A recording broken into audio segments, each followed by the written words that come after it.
안녕하세요. 서점 챈들러입니다. 영상을 쉬는 동안 읽었던 책인데요. 토마스 만이 1901년도에 발표한 부덴브로크가의 사람들이라는 책입니다. 제가 이 책을 읽은 이유는 제 영상을 봐오신 분들은 아시겠지만 프루스트의 잃어버린 시간을 찾아서와 함께 좀 비교해서 읽어보고 싶은 마음이 있어서인데요. 몇 번 말씀드렸지만 저는 프루스트가 잃어버린 시간을 찾아서에서 그가 속했었고 그가 잘 알고 있다고 생각했던 그 세계가 점점 몰락하여 가는 과정을 그리고자 했다는 것이 되게 인상적이었어요. 그래서 그것과 함께 이제 토마스 만의 부덴브로크가의 사람들이 떠올랐고 좀 비슷한 시기를 다룬 것도 있고 프랑스와 독일 이것을 비교해보고 싶은 마음도 있었고요. 현대소설이라는 입장에서 어떻게 다르게 좀 묘사하고 있는지 이런 것도 궁금해서 언젠가는 한번 읽어보고 싶었던 책인데요. 사놓은 지는 꽤 됐는데 여태 바라만 보고 있다가 이번에 읽었습니다. 토마스 만은 마의 산이라는 작품으로 20세기가 낳은 가장 훌륭한 작품 중에 하나라는 평도 받고 있는 그런 작가인데요. 그 밖에도 토니오 그레거, 베니스에서의 죽음과 같은 유명한 단편도 있고요. 파우스트 박사라든지 요셉과 그 형제들이라는 대작도 있고요. 또 평론가로서 비평가로서도 활동을 했던 현대 독일 문학에 있어서 토마스 만은 빠뜨릴 수 없는 중요한 작가인 것 같습니다. 저는 이제 토마스 만의 작품 중에서는 베니스에서의 죽음과 파우스트 박사를 읽었는데요. 파우스트 박사는 토마스 만이 미국으로 망명한 후에 2차 세계대전을 겪은 세계 그리고 특히 독일에 대한 어떤 비판적인 성찰을 담은 그런 소설이라고 해서 궁금해서 읽었습니다. 그러니까 어쩌다가 독일 사회, 독일 민족, 독일 사람들이 히틀러 정권을 탄생시키고 또 거기에 동조해서 반인륜적인 전쟁과 행위들을 저지르게 되었는지에 대한 어떤 통찰 이런 것을 분석하고 있다고 해서 그래서 그 독일 민족, 독일 사람들, 독일 사회의 어떤 심리적인 풍경과 그것을 가능하게 했던 작동 기제들을 어떻게 보고 있는지 그런 게 궁금해서 읽었습니다. 토마스 만의 소설을 읽어보신 분들이라면 동의하실 수도 있는데 이 현대소설이 어떤 흥미로운 사건을 중심으로 해서 이야기를 쫓아가는 그런 이야기는 아니잖아요. 자의식 강한 인물들과 그들의 심리, 의식, 흐름이라든지 이런 걸 쫓아가다 보니까 그렇게 쉽게 읽히지는 않는데요. 특히 음악에 대한 좀 이해도 있어야 하는 그런 내용이라서 어려움이 좀 배가 되었었는데요. 그래서 토마스 만이 말하고자 했던 바는 아마 이성 그리고 합리적인 사유 보다는 환상, 마술과 같은 어떤 환시 이런 속에서 점점 쇠락하고 결국 죽음에 이르는 그런 모습들을 보여준다고 생각하거든요. 결국 파우스트라는 것도 재능을 위해서 악마에게 영혼을 파는 그런 음악가를 내세우면서 그런 모습들을 더 정확히 보여준다고 생각합니다. 토마스 만의 작품들에는 이런 어떤 시민의 도덕과 윤리, 정신 이것과 대비되는 어떤 예술적인 정신 이런 것과의 내면적인 충돌의 이야기가 많다고 해요. 저는 이것이 어떤 독일의 교양, 특히 프로이센이라는 국가의 정책 그리고 그 정신으로부터 기인한 것이 크다라는 생각을 하고 있는데요. 토마스 만은 프로이센식 교육제도를 굉장히 싫어했다고 해요. 그 교육이라든지 그로 인한 어떤 시민에 의하면 예술 같은 것은 쓸모없는 일인 것이 되죠. 실업계 교육이라든지 그로부터 생겨나는 근면하고 어떤 건전한 시민이라는 것 그것으로부터 기인되는 갈등이 토마스 만에게서는 특히 두드러지게 나타난다는 게 제 생각입니다. 토마스 만은 독일 북부의 르벡 지역 출신이라고 합니다. 곡물상이었던 아버지와 브라질의 혈통이 섞인 크리올계 어머니 사이에서 자랐고요. 흔히 부친으로부터는 이성과 시민적 도덕률, 그러니까 프로이센으로부터 시작되는 독일의 대표적인 어떤 정신 같은 느낌이잖아요. 그리고 모친으로부터는 남국의 정열과 예술적 열정을 물려받았다라고 이야기를 하는데요. 그러니까 말씀드렸다시피 토마스 만의 소설 속에서도 이 두 가지의 가치가 충돌하는 인물을 주인공으로 내세우거나 작품 내부에서 갈등하는 그런 요소로 삼는 그런 작가입니다.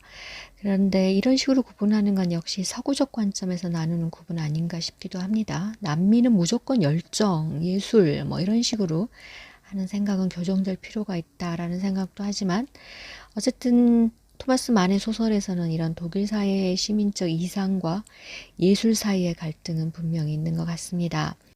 부유한 어린 시절을 보냈지만 실업계 학교를 가서 공부를 했고요. 아버지의 사망으로 아버지의 사업이 청산이 되고 자신은 보험회사 직원으로 잠깐 근무를 했다고 해요. 그 내면에는 다른 욕망이 있었던 모양이에요. 그래서 미넨 대학에 들어가서 거기서 문학 및 예술 강의를 듣고 본격적인 이제 작가로서의 길을 가게 됩니다. 가족사도 흥미로운데요. 형이 하이니 만으로 역시 작가이고요. 아들 클라우스 만은 메피스토라는 작품을 쓴 두 사람 모두 파시즘에 저항해서 저항운동을 했고요. 형 하이니 만과는 문학에 대한 생각이 많이 달라서 다투고 화해하고 이런 걸 반복했다고 하기도 하고요. 아들 클라우드만의 메피스토라는 것은 아버지가 파우스트 박사를 썼는데 그 반대편에 메피스토를 썼다는 것도 매우 흥미롭잖아요. 토마스만의 어떤 동성애적 기질 그리고 작품 속에서 남성성과 여성성, 나르시스 이런 문제들이 이 가족사를 좀 들여다봐도 좀 연관된 그런 문제들을 이야기해 볼 수가 있을 것 같은데 너무 깊이 들어가는 거기도 하고요. 히틀러가 정권을 잡은 이후 본격적으로 전쟁의 분위기가 일을 무렵에 토마스 만의 가족들은 이제 망명을 하게 되죠. 토마스 만은 미국으로 가서 정착을 하게 됐고요. 결국 마치 조이스처럼 전쟁이 끝난 이후에도 독일로 돌아가지 않습니다. 물론 여행이라든지 또 작품 때문에 방문하는 기회는 있었지만 정착하지는 않습니다. 그래서 마지막도 스위스 츠리히에서 생을 마감합니다. 조이스하고 비슷한 것 같아요. 성장하면서 시민으로서 길러지는 것과 이 예술을 한다는 것이 주는 그 어떤 죄책감, 양심의 가책이라는 것이 이 소설 속의 여러 인물들 속에서 약간 신경증적인 모습들을 보여주는 그런 것과도 밀접하게 관련이 있어서 그런 점을 보는 게 저한테는 굉장히 흥미로운 지점이거든요. 이 이야기의 줄거리를 간략히 해보자면요. 북부 지방인 리벡이라는 지방의 부유한 고물상 부덴브로크 가문이 4대에 걸쳐서 서서히 몰락해가는 이야기입니다. 그러니까 1835년 이 이야기 속에 이제 1세대인 요한 부덴브로크가 옛 귀족의 저택을 구입해서 이사를 한 뒤 온 집안 사람들과 지인들을 불러 모아서 그야말로 떠들썩하게 집들이를 하는 것으로부터 시작을 합니다. 그러나 이 집은 2세대가 끝날 때 이미 사라지고요. 마지막은 1876년 가문의 마지막 남자라고 할 수 있는 어린 아들 한호가 죽은 후에 딸들만이 남아서 자그마한 집에서 서로가 헤어지면서 배웅만찬을 하는 것으로 끝이 납니다. 그리고 1세대나 2세대 이야기보다는 3대의 부덴브로크가의 사람들, 즉 토마스, 그리고 딸 토니, 또 아들 크리스찬, 그리고 마지막 막내딸 클라라, 이 이야기가 중심이 되는데요. 이 사남매는 모두 불행한 삶을 삽니다.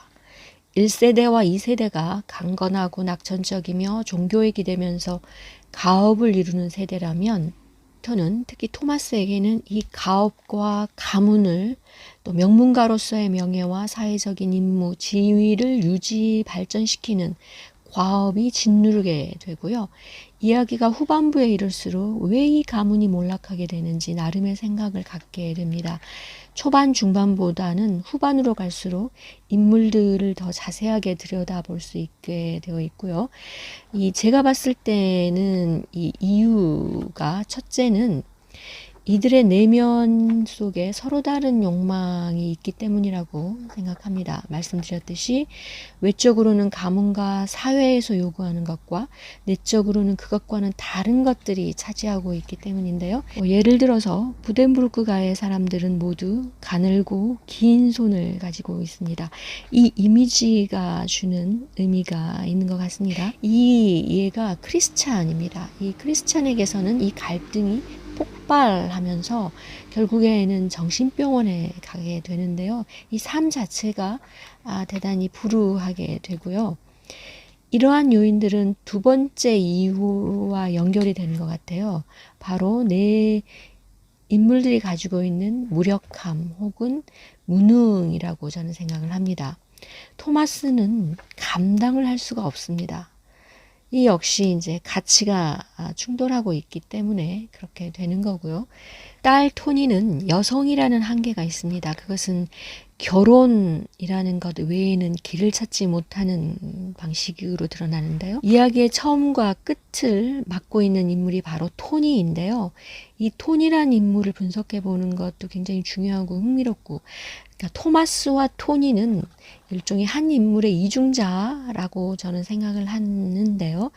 이런 것도 흥미로운데 너무 이야기가 길어지고, 또 토마스와 결혼하는 이가 바이올린 연주자입니다. 이게 의미가 있죠. 그러니까 토마스와 게르다 사이에 태어나는 어린 한호 4세대의 자식인데요. 한호는 더욱더 병약한 모습입니다. 이도 굉장히 흥미로운데요. 학교에서 사귄 친구가 있는데 가난한 귀족의 아들입니다. 이 친구는 작가의 길을 가겠다는 분명한 의지를 가지고 있고 실제로 작품을 집필도 합니다. 한호는 음악에 관심이 있고 또 그 길로 가고 싶은 마음도 있지만 토마스와 갈등하게 되고요. 강력한 의지를 꽃피우지 못한 채 병으로 사망하게 되면서 부덴부르크가의 남자들은 모두 죽게 됩니다. 부덴부르크가의 사람들은 토마스만의 초창기 작품이고 또 젊은 시절에 썼던 작품이고요. 잃어버린 시간을 찾아서와는 좀 진짜 비슷하면서도 서로 다른 스타일을 가진 소설이기도 하고, 특히 프로이센의 영향력이 완전히 걷어지지 않은 그런 시기에 또 그런 내용의 소설이라서 잃어버린 시간을 찾아서, 그러니까 프랑스와 독일의 서로 다른 차이점도 좀 느껴보면서 아무래도 잃어버린 시간을 찾아서를 읽을 때도 많은 생각이 날 것 같은 그런 소설이었습니다. 잃어버린 시간을 찾아서도 계속 읽어나가겠지만 제가 지금 읽고 싶은 책 중에 하나가 이 토마스 만의 마의 산이에요. 20세기라는 불행한 세기가 낳은 가장 훌륭한 작품 중 하나라는 평을 받고 있기도 하고, 각종 지성사의 흐름을 토마스 만이 나름 소설 속에서 정리해보고자 했던 의도라는 것도 재미있어서 읽어보고 싶은데, 일단 번역서는 지금 의류문화사를 가지고 있는데 부덴부르크가의 사람들은 민음사 번역본이 유일하거든요. 홍성관 선생의 이 의류문화사도 홍성관 선생의 번역이에요. 마에사는 열린 책들도 있고 뭐 범우사도 있고 그러는 것 같은데 또 동서문화사판도 있고요. 근데 제가 지금 구입한 책은 마에산인데 이것도 오래전에 구입해서 초반 읽다 말았거든요. 그런데 번역이 저는 모르겠어요. 번역 핑계를 댈 건 아니지만 어쨌든 그래서 혼자 읽기는 좀 그렇고요. 혹시 뭐 북클럽이라는 거창한 이름은 그렇고 그냥 혼자서 읽어 나가면서 이 댓글이라든지 이런 방식을 활용해서 같이 의견을 나누면서 읽으면 훨씬 더 풍부한 독서를 할 수 있지 않을까라는 생각을 하는데 어떠실지 궁금하고요. 오늘은 여기까지입니다. 고맙습니다.